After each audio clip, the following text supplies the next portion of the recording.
It might. Sorry, forgot to record. You're starting to record now. Good. um, if you've used the search tool, it is a little bit wonky. They are doing a lot of enhancements. They've contracted to do a lot of enhancements. So moving forward, ACE, the search tool, is going to be a lot easier to use. But to distill this down, you actually receive a transcript from the military. Any active duty service member or veteran has a thing called a joint services transcript. So they have a clear joint services transcript with an alignment, as you see on the right here, of recommended semester hours or credits, as well as upper, lower division, or graduate school. So it's really clearly outlined. The real crosswalk needs to come with your institution's discipline faculty to say, yes, we agree, or no, we don't agree with ACE. What we are here to kind of push to encourage more of this is to get, if your faculty is skeptical, have them go on to ACE's website and volunteer, well, not volunteer, they get paid, put their name forward as a disciplined faculty to go do one of these reviews. The ACE will pay our faculty to go out, and they'll cover all the badging, everything, to go out and review military curriculum at the schoolhouses if our faculty is willing to volunteer. And the more we get engaged with our disciplined faculty and understanding the curriculum in the DoD, the more likely they'll do these crosswalks. Now, the last thing I'll say on this is, what does this have to do with an equity overlay? Military veterans are up to 80% male, which, you know, we have, my home institution is 39% male. So there's a gender inequity that we're helping with rebalancing. There's a higher likelihood of the students being mixed ethnicity or African American or Latino that are coming from many of our branches. We've noted that at Saddleback College, we add to the diversity of the campus, but the biggest one is the age. We're getting these reentry students who have experiences, and they're enhancing the classroom. They're creating an enhancement in the classroom and the learning environment for other students. So we want more vets coming into our classroom. How do we get them away from some of those for-profit institutions? Creating these crosswalks and allowing them to get credit for their military training. Go ahead, Ben. Thanks, Terrence. Anybody interested in learning more on ACE? Palomar College and Saddleback, in partnership with Terrence, we hosted a workshop last October, not last October, last October, before COVID. And we had ACE come out. It was an all-day workshop, and they kind of demonstrated the entire process. We even had faculty reviewers that ACE provided as a panel. You can visit Palomar College's CPL website under resources. We do have the video presentation there, along with the resources and handouts that you can download, and you can learn a whole lot more. Let's see. So taking what Terrence had mentioned about ACE, this is an example of Palomar College's work with military credit, where our Cisco faculty decided that after evaluating the details of a student coming to us from the Marine Corps in this particular occupation, they actually were able to map out where the credit should go, and they determined that the student, for the most part, has almost completed the entire Cisco certificate through the military. So all of the Cisco related courses that you see circled are the courses that the student would receive credit for. This advances the student that much closer to their goals. For Palomar College, we serve the largest population of military students. Many of our students are wanting to go right into the workforce. They have families, they have responsibilities, they need, and they have this desire to go right into work. And so this gives them this opportunity to advance their skills, get into the certificate that is maybe at the higher level, or the associate's degree, and then go right into maybe cybersecurity, where in the San Diego area, the tech sector loves the Marines because they're already security clear. They have their security clearance, and they can go right in. So this is a great example of bridging the student from their occupation, looking at their work experience, and then crosswalking that experience and the learning that occurred to the existing curriculum. This is Palomar College's Credit for Prior Learning website. Palomar College was very much interested in when we were piloting, what does the student experience look like? We always kept the student at the center. What does it mean for the student? And in making sure that we remove barriers and that we increase transparency of the process. So in the development, we designed a website where we now have, I think, close to 100 eligible courses. We have mapped those courses to assessment methods for CPL. We've also mapped them to their meta major and to their area of emphasis. So a student can filter, I'm not really sure what I'm interested in studying, but I do know that I'm interested in health and public services. And I've got some knowledge I think I could contribute to that. So I'm going to click on health and public services. It'll bring up all of the courses in that meta major that are eligible for CPL. And then the student could determine whether or not those courses pertain to the skills, knowledge, and abilities they believe they've already met. But what you see zoomed in is the diesel. So every course has a tile. And within that tile, it tells you the degree that the course is in, and if there's also a certificate of achievement associated with it, and then it also tells you the assessment method or what is needed in order to get credit for this course. And so in this example, the student would need to provide us their ACE Master Tech level certification. Our faculty determined that the industry certification at this level should give them credit for the introduction to diesel. Taking the student experience that much further, we were interested in making sure that there was high touch points and that we provided outreach. And after the student completes their AV 705 multiple measure assessment, the student is then led into 4 intake survey questions related to CPL and whether or not they identify as a CPL learner. We define CPL and what it even means. And if they answer yes to any of them, it then informs the coordinator to reach out or whatever the coordinator is doing in order to provide outreach services. We can also extract the data and do emails. We can do referrals and make sure that that student is followed up on. Once the student has identified as a CPL learner, has met with a counselor, and the counselor has put an education plan together and has determined that the CPL is directly related to their education plan and they are ready to go, the student completes an electronic petition form. The electronic petition form is a dynamic form where it integrates all forms of assessment that the student could select from. It allows the student to upload their whatever material or supplemental information that is required. And then they can actually watch the process as it goes to every step within our system. And so if they want to know, well, I put my stuff in 2 weeks ago, where is it at? They can say, oh, it's being reviewed right now. It's being evaluated by somebody.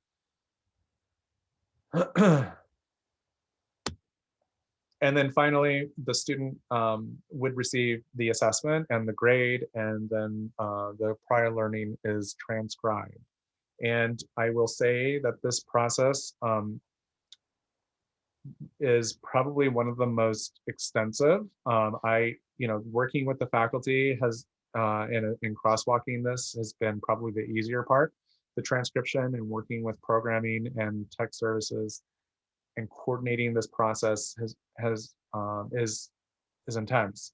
So the sooner that we can bring in your stakeholders from these areas, I would say the better.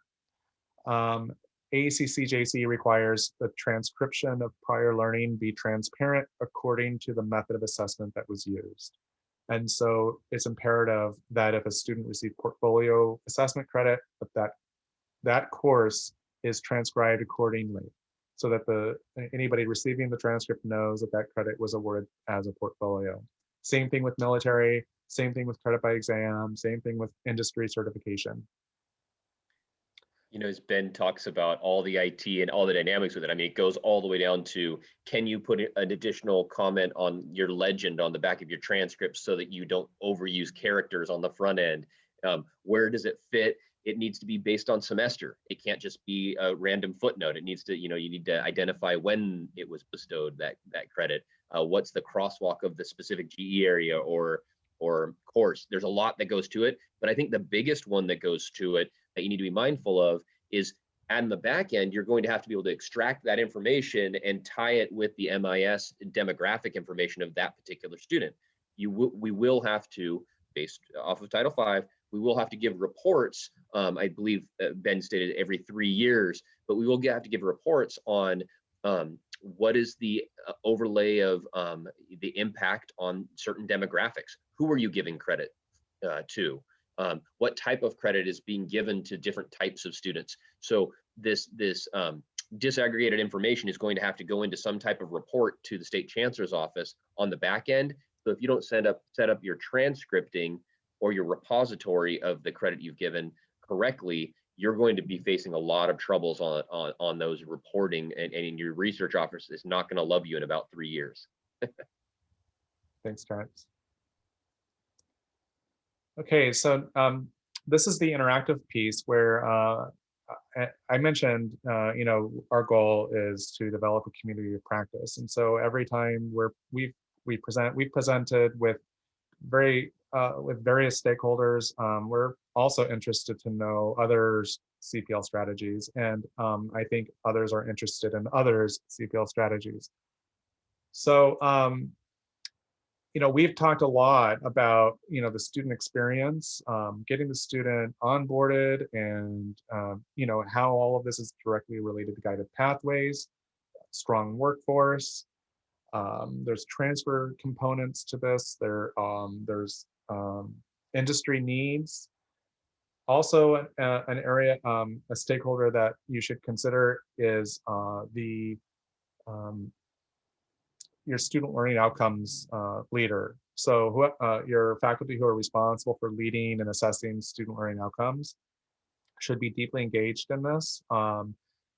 The validation of the learning that occurred is based upon the attainment of student learning outcomes. And so once a course is determined that it's eligible for learning in this way, what do the outcomes look like? Do those outcomes need to be adjusted? Do they reflect the ability of the student to be assessed in this way? Secondly, most of the courses that are eligible for credit for prior learning at Palomar, at least so far, are all CTE, and CTE needs to go through a 2-year review cycle. So it's imperative that the CPL method is paired with the course so that as the course goes through its re-review, and if industry changes, that CPL method is also evaluated for that industry change to make sure that it's still current. So I put together a live Google document for us to kind of list some strategies and some stakeholders that you think you could bring back to your campus. And this is for all of us to kind of learn from and share back. And this is a document that you could take with you. There's, I think, 7 of us here. So that's 7 different ideas that maybe we didn't think of.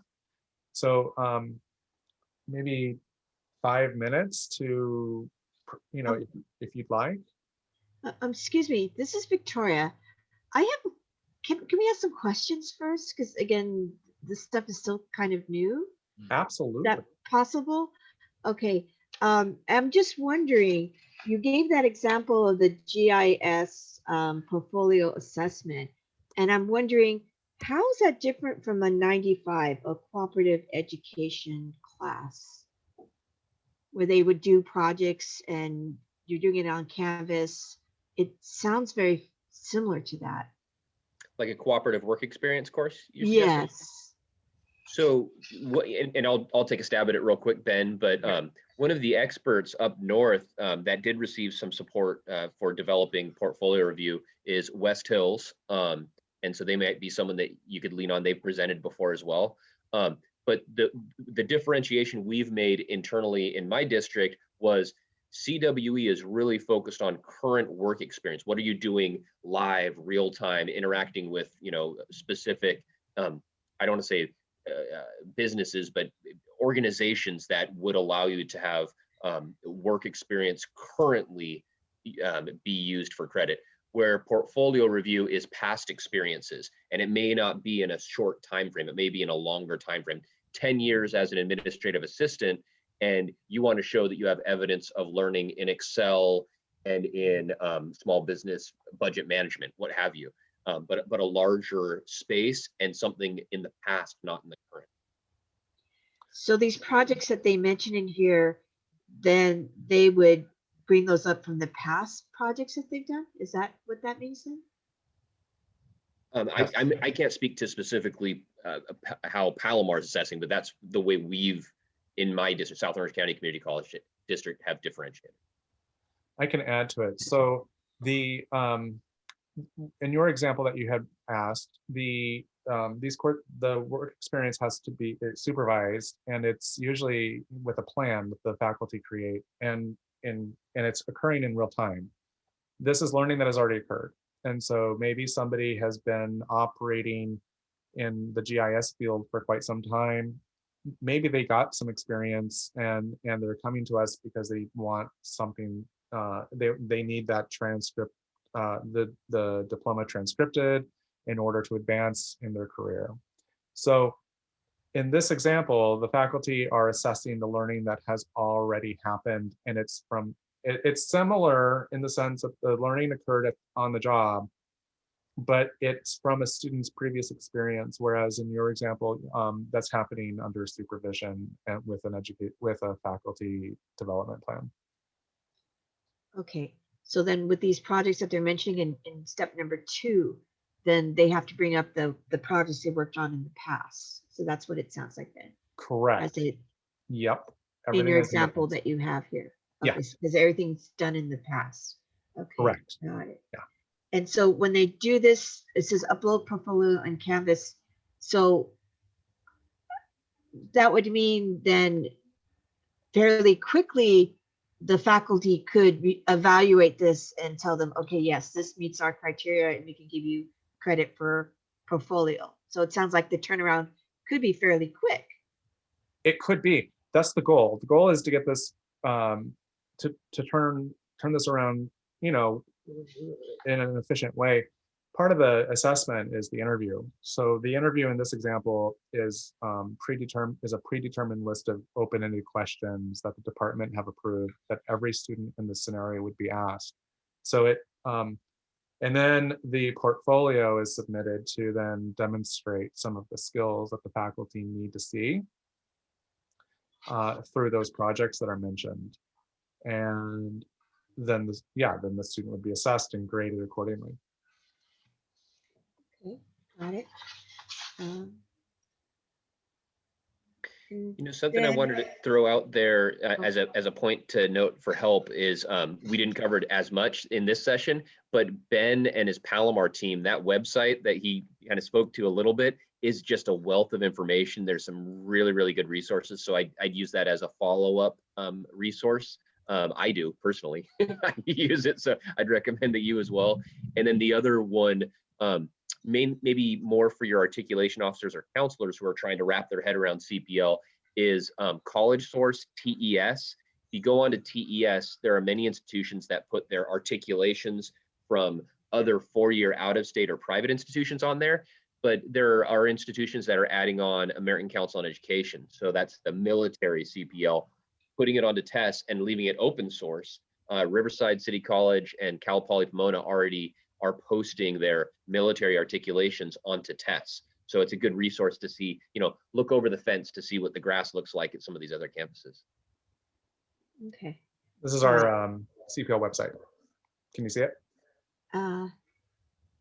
Yeah, so you would do, okay. So you just do a search for the CPL on your website then, okay. Yeah, you can go to palomar.edu, search CPL. This is all of our resources we have here. So we've got presentations, and we've put on some slides. We have tools and policies. Okay. And then we have some outside resources. that we have learned throughout the process. Our leading this for the state, we were operating under a grant, so we were able to attend some CALE conferences, the Center for Adult and Experiential Learning, learn a lot from ACCJC, learning outcomes symposiums, etc. This is the October workshop I referred to earlier, and you can explore all of these resources. This is the video from the workshop where you can actually watch ACE do their demonstration. Does that help? Yes, yes, it does. And I apologize for taking so much time here, but our school has not started. I work at El Camino College. I work with CTE as a counselor there. And we just heard about this and it's like, oh, shoot, we could have used this years ago. Definitely, definitely. So, yeah, I would definitely, rather than maybe doing the just Google Live document, we can just have a discussion, if that's something that is more, that you would find of more use and others too. But if your college hasn't started, there's not a lot of time to get your policies and procedures in by December, but the result is fantastic. I mean, we've got like 90 or almost 100 courses, and this is our website listing all of our courses and the ability to filter them according to the different filters, the assessment methods that are being programmed right now. It's still in progress, but yeah, the first step is to get your policies and procedures through and make sure you identify your stakeholders who should be in those discussions for your policies and procedures. Yeah, I want to second that Palomar has done a considerable amount of work. So don't take this, in a negative fashion. I know Saddleback has, Irvine has, Norco, many colleges have, but Palomar's really, pushed the field. Ben used the term disruption. The policy and the legal side was the big disruptor, and now we're reacting to it. But Palomar is being a disruptor in the field by, pioneering some of these things. With that said, we are at the policy phase. We're not at implementation as much as we'd like to be at many of our campuses. We're building a foundation of a house that it doesn't have walls, it doesn't have a roof yet. We're building this all up right now. So if you still haven't completed your administrative regulation or board policy per Title V, you're not that far behind many of us. Most institutions are literally going to the board this month, next month, or in January to get these regulations, the policies, memorialized through your board and put into play, which means then implementation comes in the spring where you're building up your procedures and policies. And then it's the fall cohort in 2021 that we're hoping to be the first big drove of CPL within our system. Don't think that just because we have some articulations, Ben and I have hundreds of students that are getting credit for prior learning yet. We're not there yet. The house is being built. Ben's team has built the structure a heck of a lot faster than many of us, but we don't have the students coming through getting a ton of credit yet. So once those colleges that are a little bit ahead of the game, there might be some spring students. I can say at Norco College, they've had a good handful of military students receive credit already through their procedures, but we're not talking hundreds yet. That's going to be coming in the fall. So don't feel too far. How is it noted on the transcript? You said it says something different? The transcript, our transcript is almost ready to go. So we will have it, I believe it's ready for live demonstration in about 2 weeks. So for us, the CPL methods that should be transcribed in the term they were earned would be like portfolio and credit by exam. And then the other methods would, they occurred at some other point in time, and so they would be transcribed in a different section. But it's really important that whatever your institution decides, that the credit is identified. First, CPL can only be for a course listed in your catalog, and it needs to be active. And the student cannot have already earned credit in the course somewhere else. So once that's been established, the CPL needs to be transcribed according to how it was earned. Definitely bring in your articulation officer, because there are some transfer issues that need to be discussed in the transcription. because certain the University of California needs to see certain items within certain terms for credit by exam. So I will put in my email address from Norco. The Riverside district is already transcripting. They've gone through a great amount of work. I don't have a screenshot or a picture with me. One of the side presentations, they have it on one of their slides, so you can kind of see what it looks like. But they literally just started transcripting like 2 months ago. So this is new for everyone. We're learning as we're going forward. Don't be too critical on your institution if you haven't passed go yet. This is an absolute workload issue. Like there's like money and the programming, we ended up having to hire a consultant because the programmers just could not figure out some of the stuff. And so we needed to pull money from different areas in order to make this happen. But I can't, this is something that is definitely there's some capacity issues. And so the sooner you bring all of your stakeholders together to figure out how that work is going to happen, the better. I'll bring up Ben and I have chatted about this a few times. There's SEAP money. There are veterans categorical monies for the military piece, the guided pathways, strong workforce. You obviously have to stay within the auspices of those regulations for those funding sources. So strong workforce would be for your CTE CPL, but there are funding sources that you can kind of pull together to get some of these things accomplished.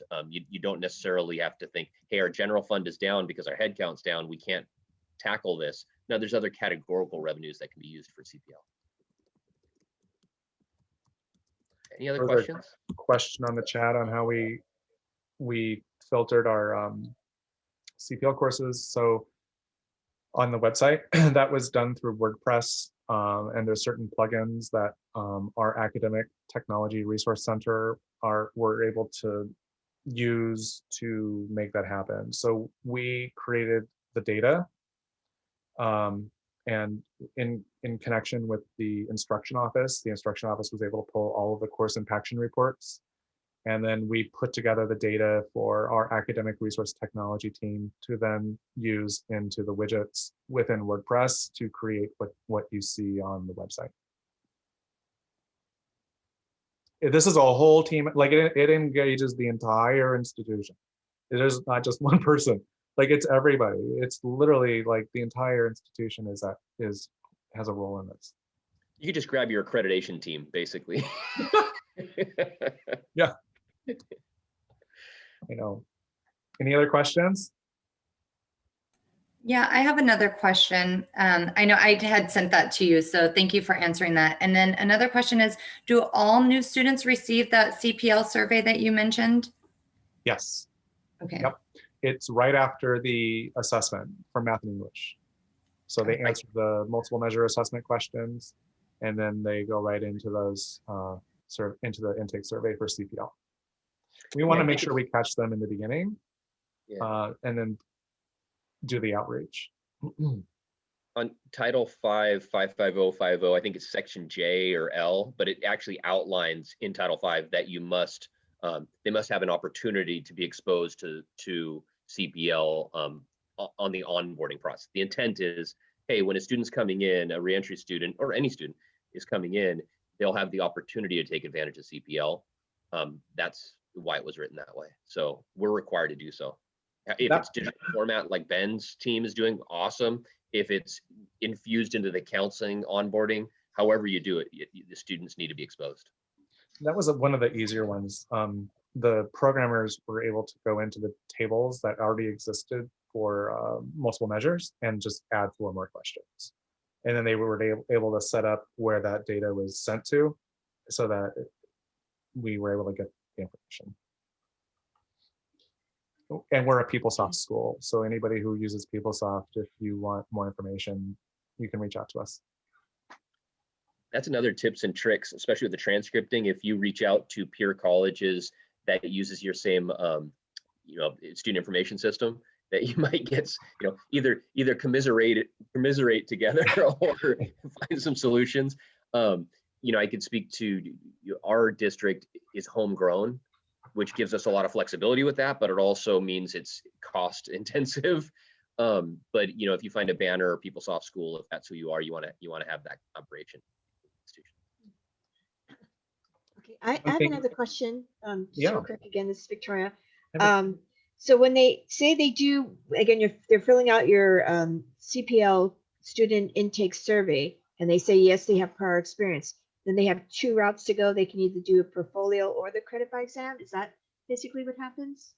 that's such a great question because I was about ready to mention something. So CPL is all of the forms that I mentioned, but I didn't, and I might have mentioned it, but I didn't focus on it because we all know these forms of assessment: advanced placement, AP, International Baccalaureate, IB, and CLEP. Those are also forms of CPL now. So before they stood on their own, but now they're underneath this umbrella of CPL. So we need to capture that data because this is all data that has to be reported to the state in disaggregated form every 3 years.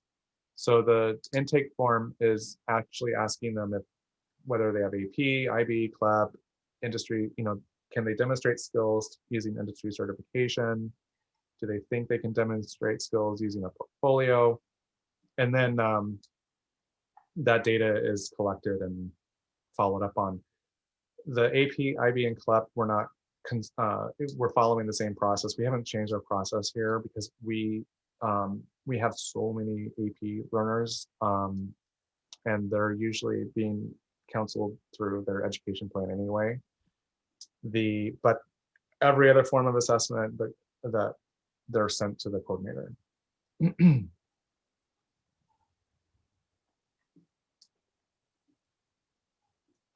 We have time for maybe one more question.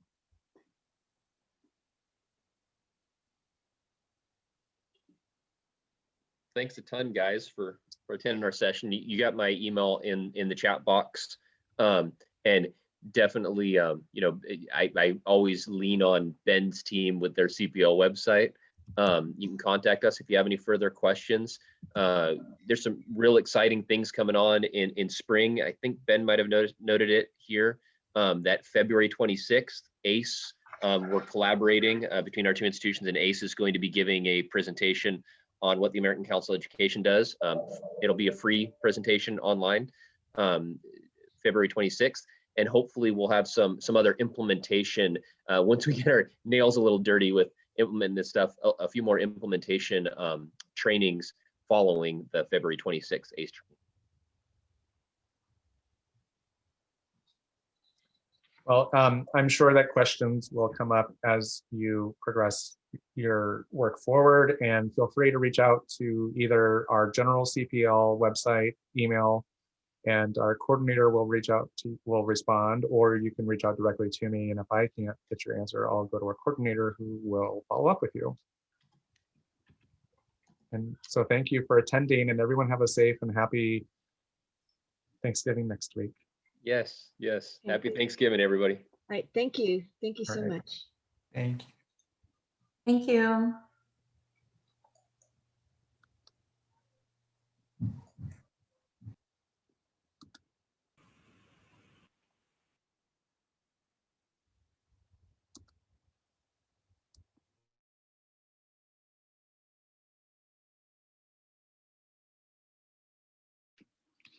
Thank you all for attending.